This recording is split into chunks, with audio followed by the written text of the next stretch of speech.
¿Usted lo hizo? No, yo no hice el dibujo. Es un dibujo que encontré en internet.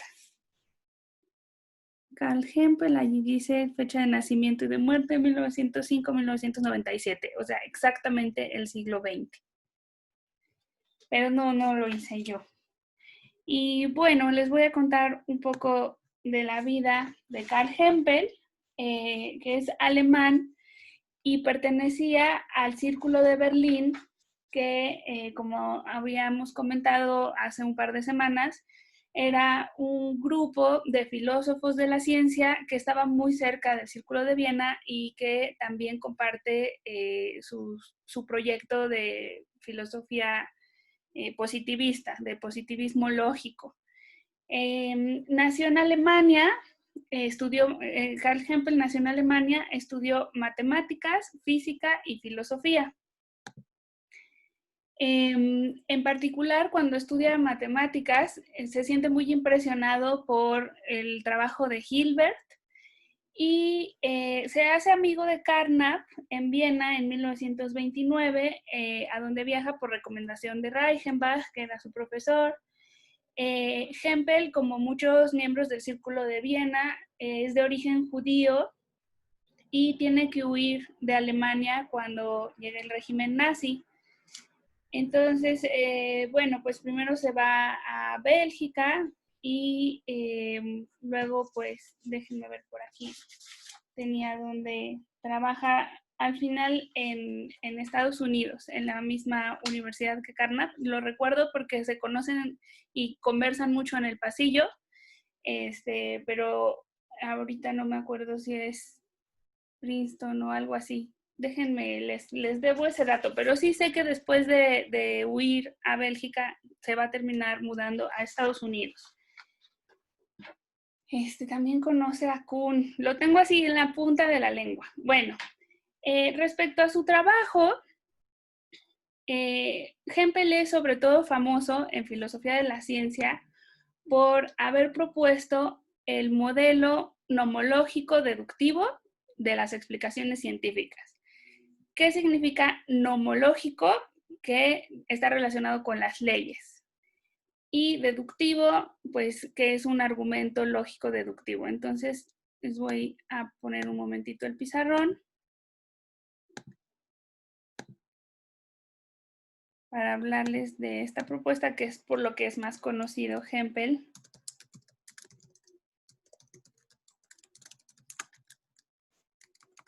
En filosofía de la ciencia. Se trata de un trabajo que publicó Hempel en 1936 junto con otro autor que se llama Oppenheim. Y lo que decían ellos ahí es que las explicaciones científicas son argumentos deductivos que contienen en las premisas leyes de la naturaleza, y cuya conclusión es el hecho que se quiere explicar.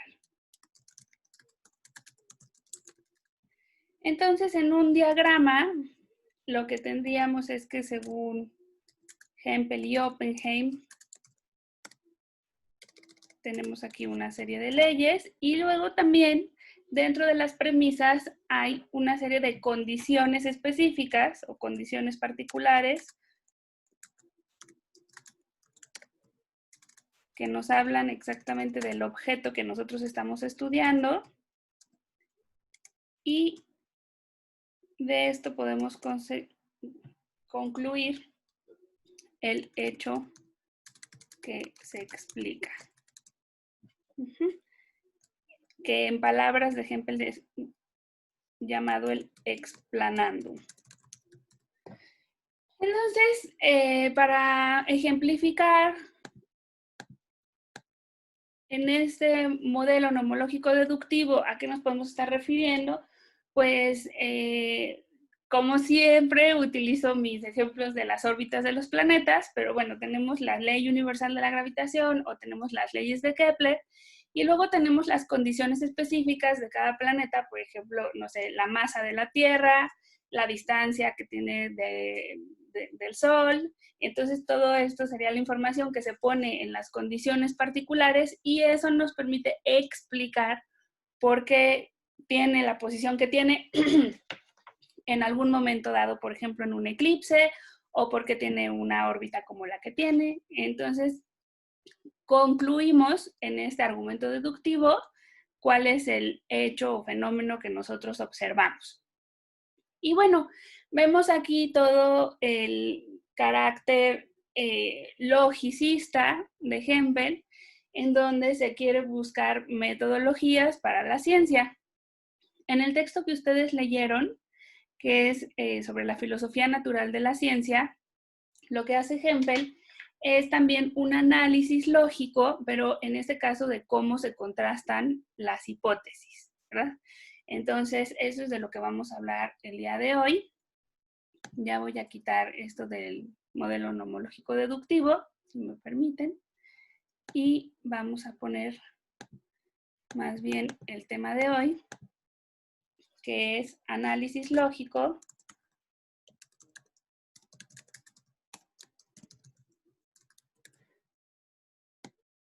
de la contrastación de hipótesis.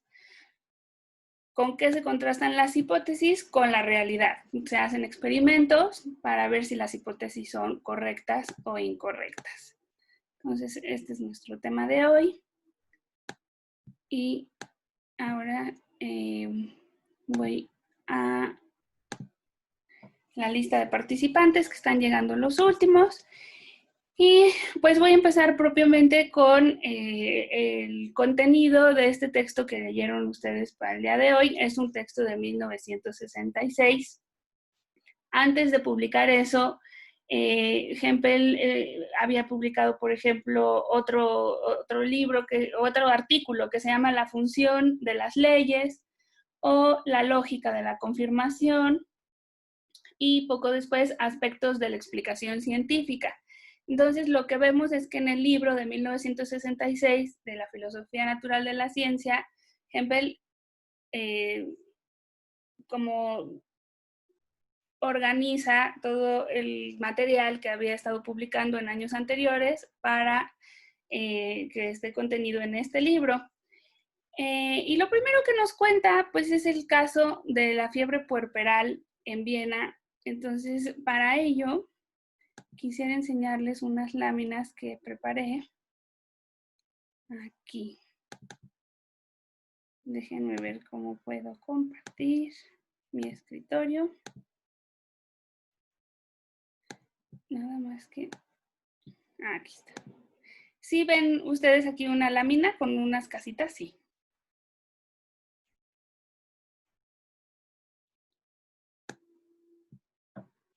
Chicos, ¿están allí? ¿Me pueden confirmar que están viendo lo mismo que yo? Sí, Pues, sí se ve.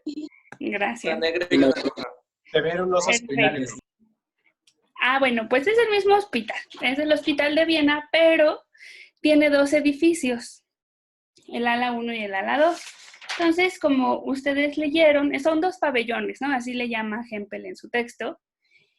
Y el problema que necesitaban explicar, es decir, el explanandum, en este argumento que acabamos de ver, la conclusión del argumento tiene que ser el explanandum, el hecho que no podemos entender. Entonces, en este caso, el explanandum, el problema, era que estaban muriendo muchas más mujeres de fiebre puerperal en un pabellón, en este caso es el pabellón rojo, comparando con el pabellón de la derecha, el pabellón negro.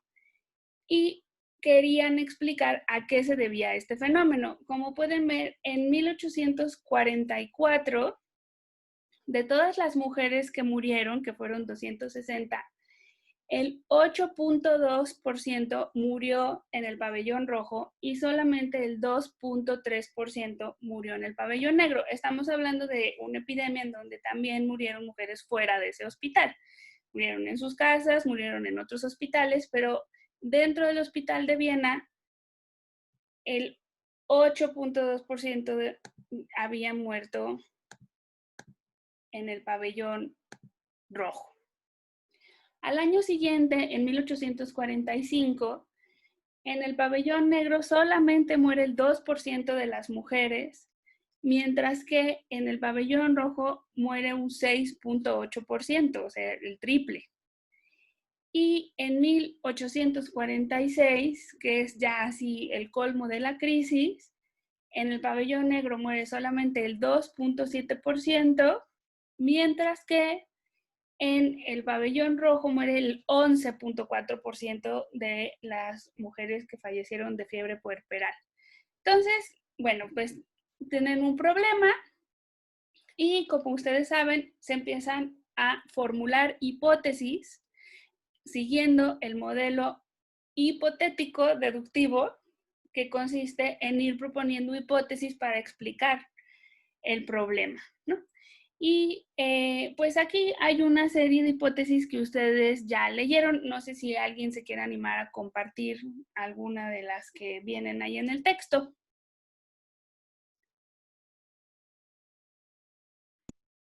Una hipótesis era que era una epidemia, aparentemente, ¿no? Podría ser que fuera una epidemia. Está hablando, me parece, Anwar. Vamos a dejarlo hablar y después pasamos a otras participaciones. La primera hipótesis, o lo que él en su época le decían, es que probablemente era una epidemia, y a él no le tenía mucho sentido porque no era posible que en una misma epidemia, en un mismo edificio, se afectaran los de un ala y los del otro ala, ¿no? Entonces, como que la teoría o la hipótesis de la epidemia no era muy congruente con los datos de la realidad que él veía en dos alas diferentes. Así es, porque las epidemias se entendían en ese momento como transmitidas por el aire y decían finalmente el mismo aire que está en un edificio, pues es el que entra por las ventanas del otro o en las dos alas del hospital, y también este aire está en la ciudad. Sin embargo, tenemos un foco de concentración en este edificio que yo representé en el color rojo, y entonces, bueno, esa hipótesis se descarta. Otra hipótesis era que probablemente estaban más amontonadas en un edificio que en otro y que por eso se contagiaban más. Pero esa hipótesis también se descarta porque de hecho donde más había era en el edificio negro, en donde menos se mueren. Y todas se querían ir allí, nadie quería estar en el edificio donde se estaba muriendo la mayoría. Entonces se descarta la hipótesis del hacinamiento. ¿Por ahí alguien más que quiera participar con otra hipótesis?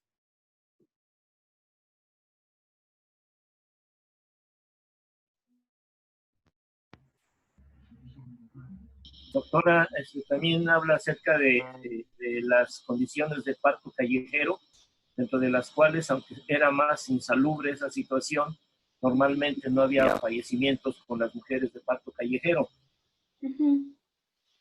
Sí, es verdad, también se habla como del contraste entre lo que está pasando dentro del hospital y fuera del hospital. Y ya respecto a lo que ocurre dentro del hospital, otras hipótesis que se plantea Semmelweis, que es el médico que vive en esa época en el hospital de Viena y que está tratando de investigar lo que sucede, es Semmelweis. Después Hempel nos está narrando la historia, ¿no? Pero bueno, el que propone las hipótesis es Semmelweis y justamente dice que pues quizás les estaban dando dietas diferentes o las estaban acostando diferente, pero esas hipótesis también se descartan porque se les da la misma comida y se ponen en la misma posición en ambos edificios. Finalmente, empiezan a acercarse a la También hipótesis. está el, Sí, adelante. perdón, también estaba la del padre con el acólito con la campana, ¿no? Ah, sí. Esa fue otra hipótesis. Sí, también se dice que cuando el padre va a darles el último adiós a las mujeres que ya están a punto de morir, pasa con el acólito con su campanita por todo el pasillo y que esto está generando también un estrés. Esta hipótesis es como, pues, de las más jocosas, digamos, porque es como de lo que menos aceptaríamos hoy en día, pero yo siempre le doy importancia porque se sabe que el estado emocional de las personas sí puede influir en que el cuerpo acepte o no un tratamiento, y sobre todo hoy en día está comprobado en quimioterapia. Entonces, sí se puede entender que si están estresadas porque están muriendo todas a su alrededor, pues pudieran tener como más, no sé, bajas las defensas, por dar una explicación todavía pues aceptada, ¿no? Hoy en día. Pero esa hipótesis se descarta mediante una modificación en la que les piden por favor que no estén tocando la campanita, y aún así siguen muriendo más personas en el edificio rojo que en el negro. De hecho, esto de la campanita lo hacen en 1945 y aún así en 1946, como podemos ver en el diagrama, mueren muchas más personas en el edificio rojo. Bueno, entonces cuando ya se empiezan a acercar a... Ay, espérenme, es que yo quería estar en el PowerPoint, pero estoy en un PDF. Ah, aquí está mi PowerPoint. Porque aquí sí vamos a ver varias diapositivas. Déjenme verlo así. Muy bien.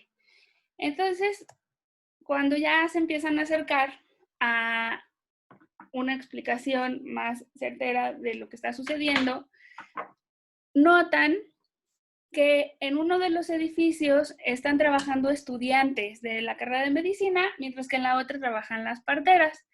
Y entonces, ¿qué descubren? ¿Cuál es la diferencia entre los estudiantes y las enfermeras o las parteras? Pues que los estudiantes de medicina están teniendo contacto con cadáveres, o sea, por sus prácticas, antes de ir a ver a las mujeres embarazadas o a las mujeres postparto. Y entonces, bueno, lo que él hipotetiza es que traen agentes necróticos, no sé cómo le pone, cadavéricos. Materia cadavérica. Materia cadavérica que está afectando a las mujeres. Exactamente. Primero dicen, bueno, que los estudiantes no saben tratar a las mujeres, quizás cuando las están cuidando en los partos, pues las rasguñan, las tratan mal, o sea, algo están haciendo. Y esa primera hipótesis como se descarta porque el trato es igual de bueno, pero en efecto ya la respuesta llega cuando Koleshka, que nadie conoce su nombre, pero ese hombre fue importante en la historia de la ciencia porque gracias a él se empezaron a desinfectar las manos en los hospitales. Koleshka se accidenta en una sala de autopsia, se corta con un bisturí y presenta exactamente los mismos síntomas que las mujeres con fiebre puerperal.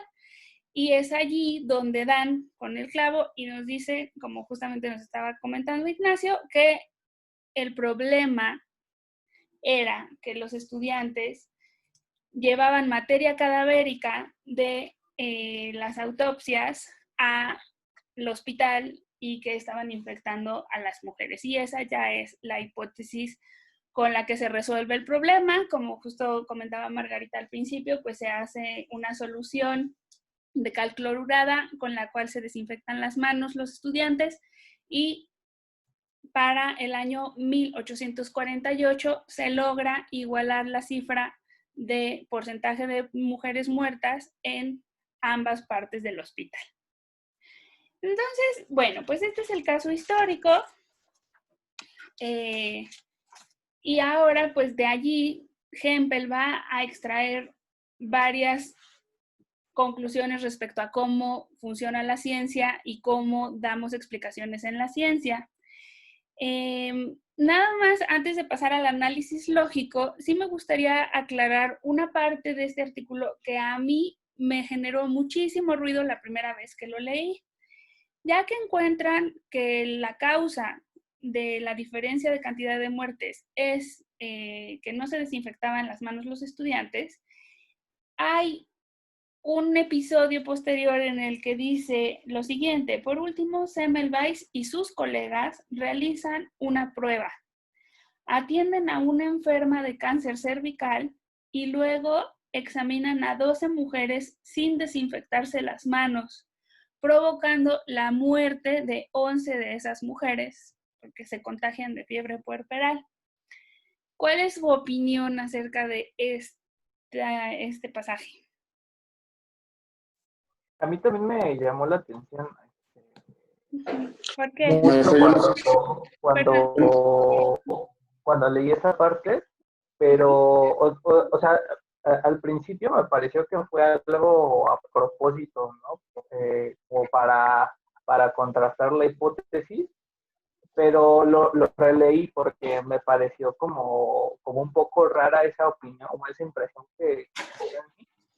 Pero me parece que en realidad lo hicieron porque pues este personaje pensaba que lo que causaba la fiebre puerperal era el contacto con material cadavérico. Y posterior a esta situación se dieron cuenta que también el contacto con material orgánico vivo era también lo que ocasionaba los desechos. Entonces yo creo que era un poco más como del revés, ¿no? Exactamente. Creo que Víctor Lavallade también quería comentar algo. Sí, no me queda claro que tengo como que mis dudas. Yo no sé si lo hicieron a propósito o sin querer, pero después de la experiencia, como es el compañero, definitivamente pues ya cayeron, comprobaron, ¿no? La hipótesis. Eso sería nada más. Pues yo también, la primera vez que lo leí dije, ¿cómo se atreven? Si ya sabían que había que desinfectarse las manos, ¿por qué matan a otras 11 mujeres?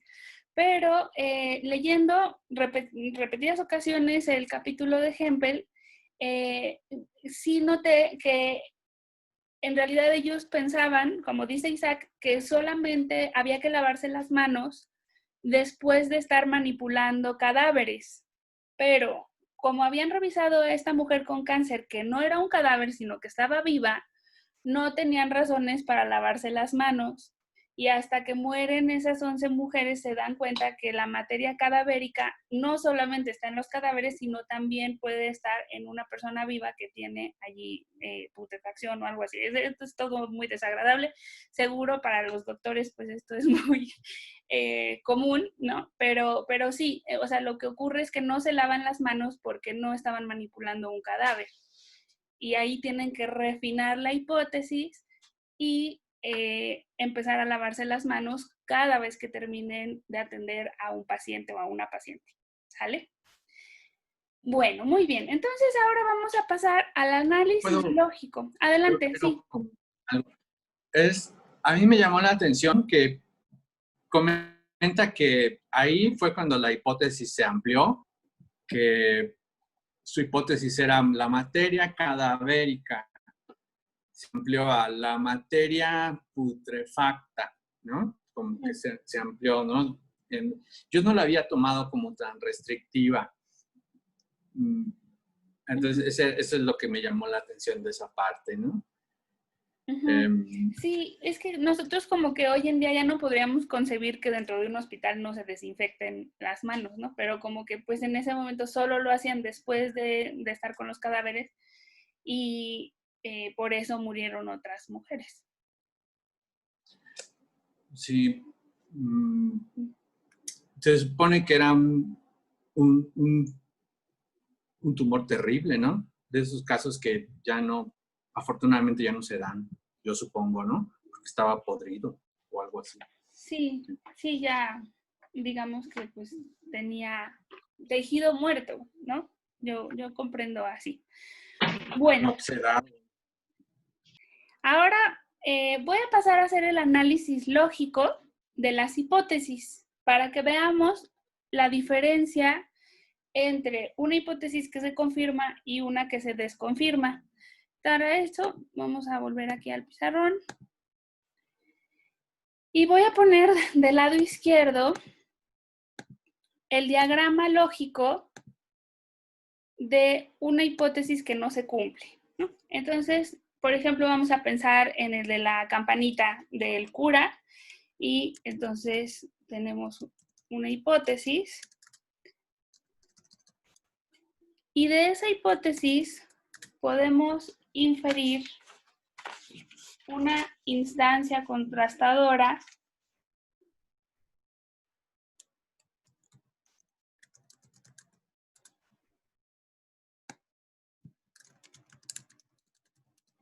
Espérenme. Es que me va a quedar, no, si no, no me va a caber el otro. Ya sí.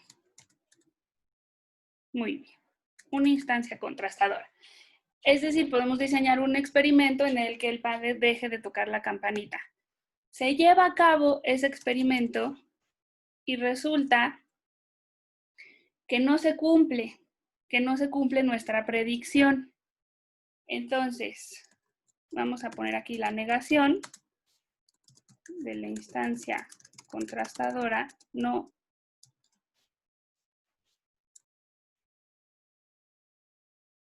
tenemos éxito en nuestra predicción, de lo cual concluimos que algo estuvo mal en nuestra hipótesis. Entonces, la hipótesis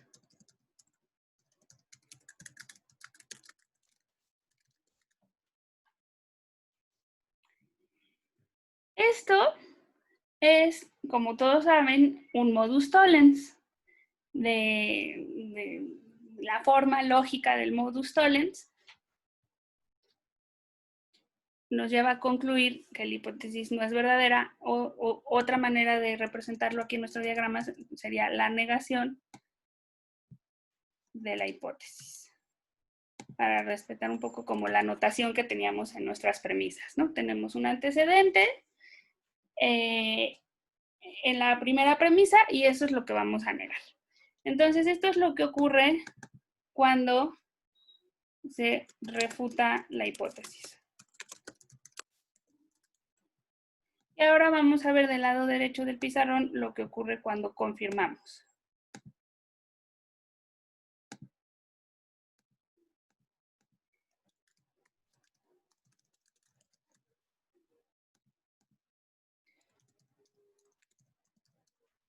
Igual tenemos una hipótesis como que los estudiantes están infectando a las mujeres.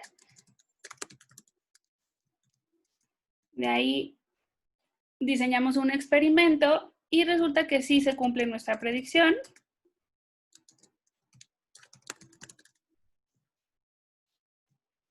Contrastadora, de lo cual podemos concluir que la hipótesis es correcta. O verdadera la hipótesis.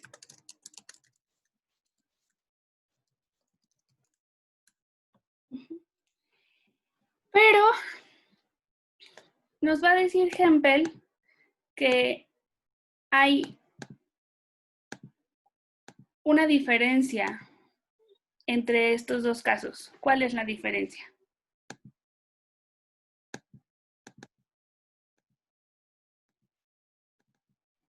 ¿Cuál es la diferencia lógica entre refutar y confirmar? La falacia, ¿no? Sí. ¿Cuál falacia? Perdón, en el texto la pone como la afirmación del consecuente, que es que si se confirma, pues bueno, en este caso lo que viene a ser el consecuente, que es la instancia contrastadora, confirmas la hipótesis, pero eso no es necesariamente cierto, porque pues varias hipótesis pueden dar una afirmación del consecuente y no necesariamente la hipótesis que tú tienes. Así es. Entonces, vamos a poner un ejemplo del diagrama que está a la derecha. Déjenme dibujar aquí una rayita para diferenciar. Por ejemplo, digamos que,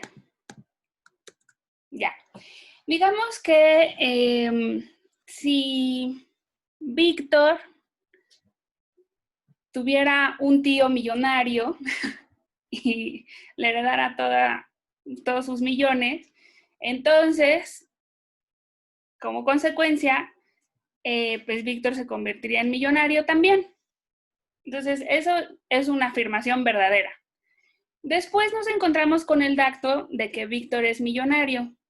Y entonces ya de allí podemos concluir que fue porque su tío le heredó todos los millones. Pues no, ¿verdad? También podría ser que se ganó la lotería, también podría ser que puso una empresa para vender acero en plena revolución industrial y por eso se hizo millonario. Entonces, como podemos ver, hay otras posibles causas que podrían haber llegado a ese hecho y no podemos concluir que con toda certeza que es nuestra hipótesis la causa que realmente ocurrió. Dice María Elena en el chat que es necesario que se añada la implicación contrastadora de la hipótesis, pues se trata de una inferencia. María Elena, ¿nos quieres exponer tu duda? Lo que pasa es que pienso que no se puede poner solamente instancia contrastadora porque es una inferencia, por lo tanto se necesita añadir implicación de instancia contrastadora. Por lo menos así está el documento. Sí, entiendo. No nos podemos limitar a una instancia contrastadora porque la naturaleza es de implicación. Esto es lo que usted está diciendo. Si se da esto, resulta esto. Y lo último que dijo usted es que por eso añade Hempel diciendo que bajo condiciones determinadas, para que no existan esta posibilidad N de implicaciones de instancias contrastadoras. Bueno, eso es lo que yo entendí del texto. Sí, Marilena, muchas gracias. O sea, lo que estamos conteniendo aquí en estas instancias contrastadoras es todo el diseño de un experimento en el que se modifican las condiciones para ver cómo responden las mujeres, ¿no? Entonces entiendo que aquí se está diciendo, si la hipótesis fuera verdadera, tendría que suceder esto y esto, y cuando no sucede, rechazamos la hipótesis, cuando sí sucede, la aceptamos. Pero, como bien estábamos ya comentando, en el diagrama de la confirmación tenemos la falacia de afirmación del consecuente, en donde estamos afirmando que las mujeres se dejaron de morir porque nosotros estábamos en lo correcto. Y lo que quiero hacer notar con este análisis lógico que hace Hempel es que nos está obligando a ser un poco más escépticos respecto a nuestras conclusiones a partir de los experimentos. ¿Por qué? Porque quizás le atinamos a una parte de verdad, pero no teníamos todo el panorama completo y hay algunas otras causas que están llevando al fenómeno. De la misma manera, en el caso de la refutación, si seguimos leyendo a Hempel y si tuvieran oportunidad de leer hasta el capítulo 3, aunque yo solo les pedí que leyeran el capítulo 2, en el capítulo 3 Hempel también nos va a decir que el razonamiento, cuando no se da la predicción, también es dudoso. Lo voy a poner de este lado. Y aquí lo que ocurre es que no sabemos qué falló, o sea, por qué nos equivocamos. Entonces, estas dos avisos, estas dos advertencias que nos está haciendo Hempel, en cada uno de los casos, ya sea que refutemos una hipótesis o que la confirmemos, es una, pues sí, una advertencia, una anotación de que no tenemos absoluta certeza de nuestros resultados experimentales. Y esto me gustaría volver un poco acá y ver sus caras, porque hay algunos de ustedes que leyeron a Pierre Duhem y que no sé si hayan reconocido un aire de familia en este texto de Hempel con el texto de Duhem, que finalmente hacía una pregunta acerca de qué tanto podemos confiar en nuestros resultados experimentales. ¿Verdad? ¿Se acuerdan de eso?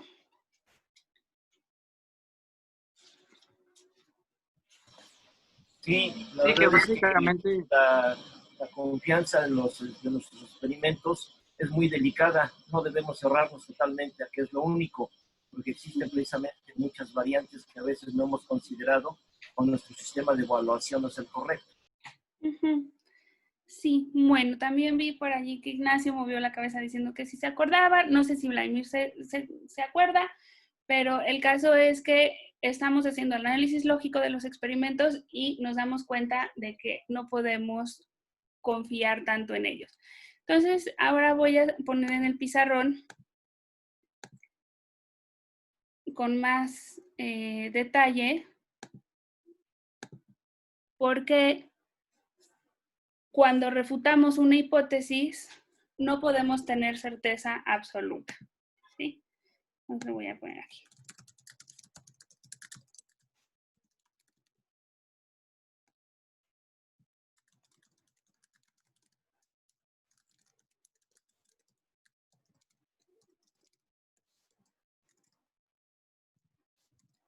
Al parecer de nuestra hipótesis, llevábamos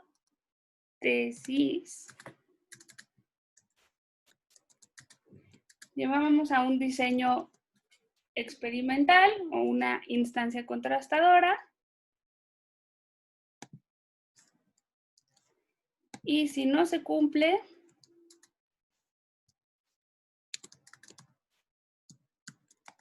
rechazamos la hipótesis.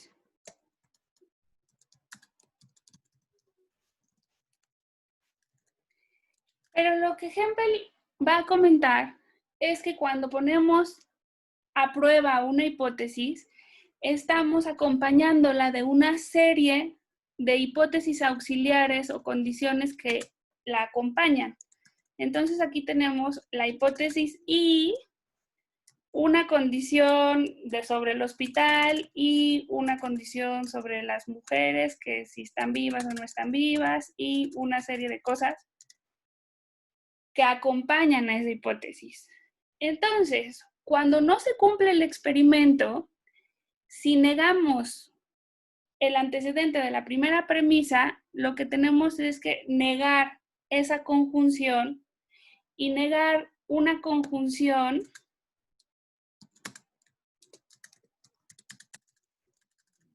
equivale a que alguno de esos términos estaba mal, pero no sabemos cuál. Es decir, puede ser que no estuviera bien la hipótesis, o, ¿dónde está el simbolito de O? Bueno, voy a usar O, no estaba bien A1, o no estaba bien A2, o no estaba bien A3.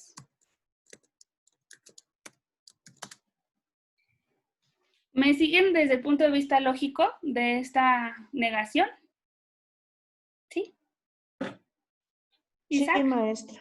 adelante. No, solo es que desde una parte del texto en donde, como mencionó el compañero, que se encuentra la falacia sobre la afirmación subconsecuente, me parece que ahí presenta siempre la hipótesis como una especie de silogismo, ¿no? Entonces, para él lo que va a determinar la verdad es que las hipótesis, que son más bien que la hipótesis consecuente, o sea, que todas las premisas sean verdaderas, entonces la explicación va a ser verdadera. Pero o sea, me parece que al menos así lo expone, que este tipo de razonamiento es un modus tollens.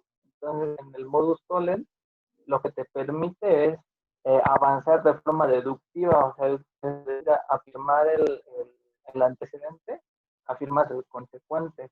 Pero ya sea que afirmes o niegues el consecuente, es la falacia, ¿no? Porque puedes afirmar o negar el antecedente, pero no el consecuente.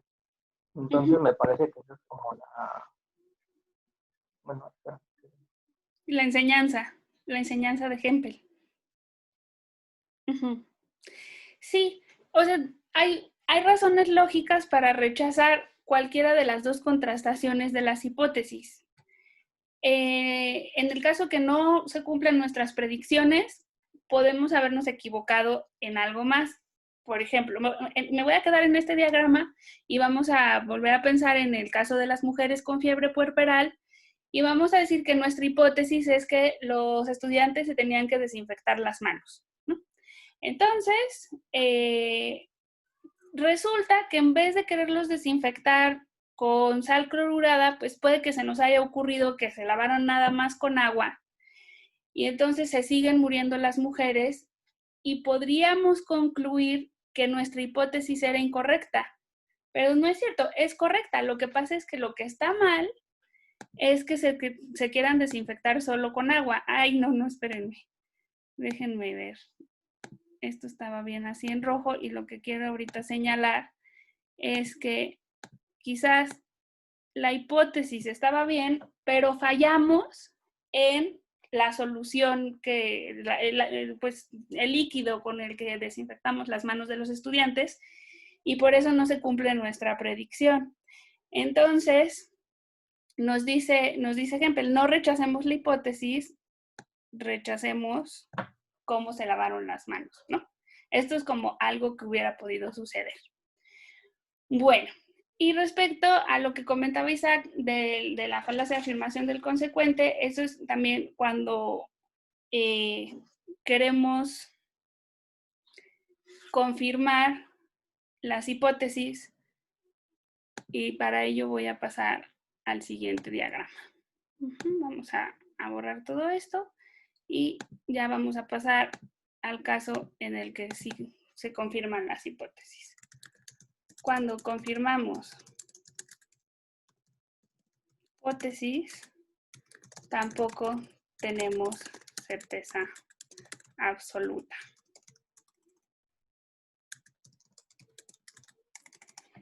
Pensemos también en el caso del argumento de Hume respecto a la inducción.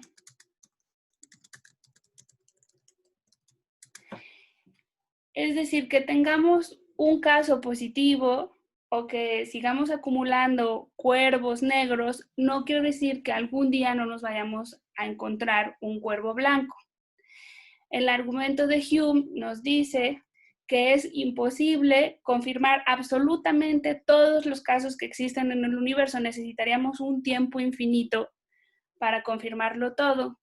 Entonces, dado que no tenemos un tiempo infinito ni un acceso infinito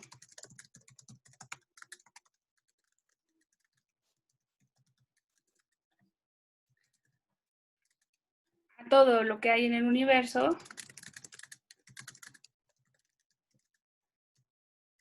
no podemos afirmar que tenemos razón de las experiencias que todavía no hemos tenido.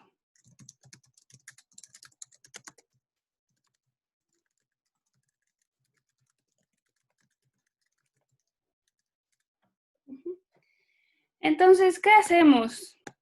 ¿Nos echamos a llorar y decimos ser escépticos y creer que nada de lo que se experimenta queda confirmado?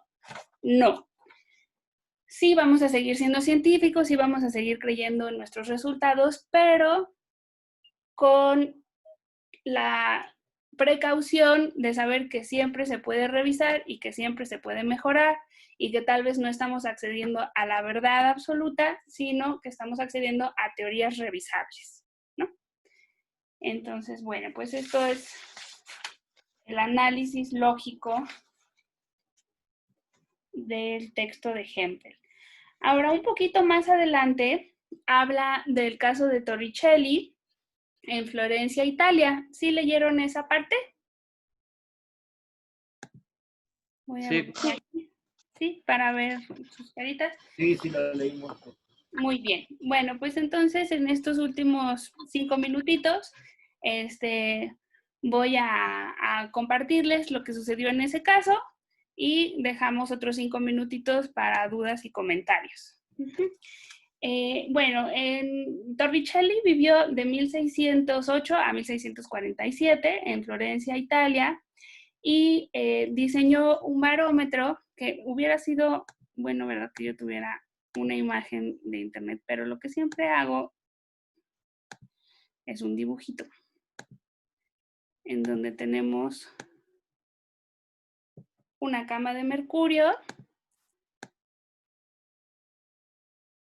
y un tubo de vidrio que descansa sobre esa cama de mercurio. Y aquí vamos a ver que la presión atmosférica, todo esto está relleno de mercurio.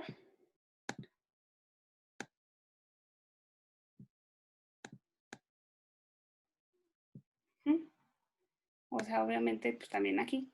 Ok, listo. Y la presión atmosférica empuja al mercurio haciendo que suba por el tubo de vidrio. Aquí. Entonces, si estamos al nivel del mar, toda la atmósfera está empujando esa columna, pero si subimos a una montaña, vamos a ver, ¿dónde está mi dibujito? Aquí.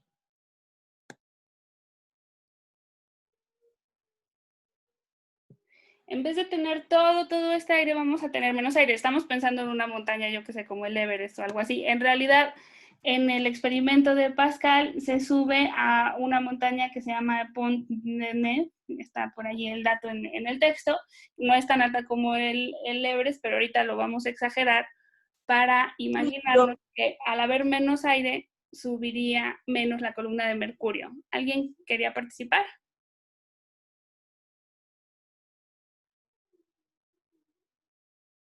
¿No? Bueno, escuché como un poquito de interferencia. Entonces, si usamos mercurio, se hipotetiza cuánto debe medir la columna a nivel del mar. Aquí vamos a poner el mar. Y cuánto debe medir la columna cuando subimos a la montaña. Son 30 pulgadas. Si usamos mercurio, la columna debe medir 30 pulgadas y se usa mercurio porque es muchísimo más denso y la diferencia va a ser más notable que si se utilizara agua, ¿no? Entonces aquí simplemente vamos a escribir aquí la hipótesis.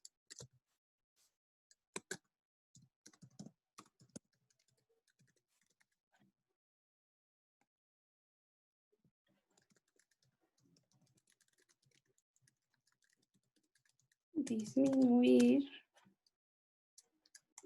cuando subamos a la montaña.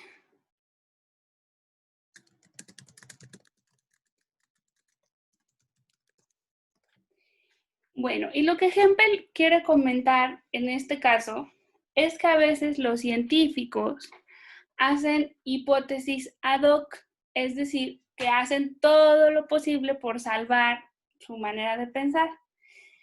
Resulta que en la época de Pascal y de Torricelli había algunos físicos que todavía creían que el vacío no podía existir. Aquí tenemos vacío en esta parte de aquí.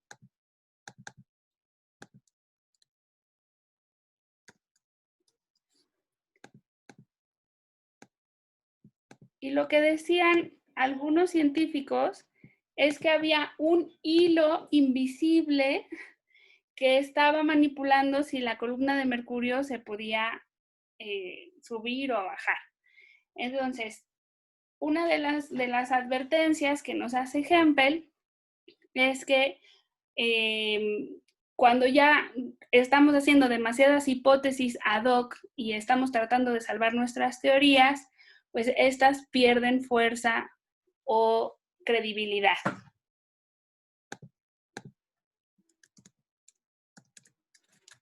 Los físicos que no creían en el vacío, incluso viendo el experimento, seguían justificando sus teorías con hipótesis ad hoc. Es así, ad hoc. Eso en realidad sería con cursivas, pero bueno, ya no le podemos pedir más a este pizarrón. Entonces, pues no sé si quieran comentar algo de esta parte de las hipótesis ad hoc, si están de acuerdo o no.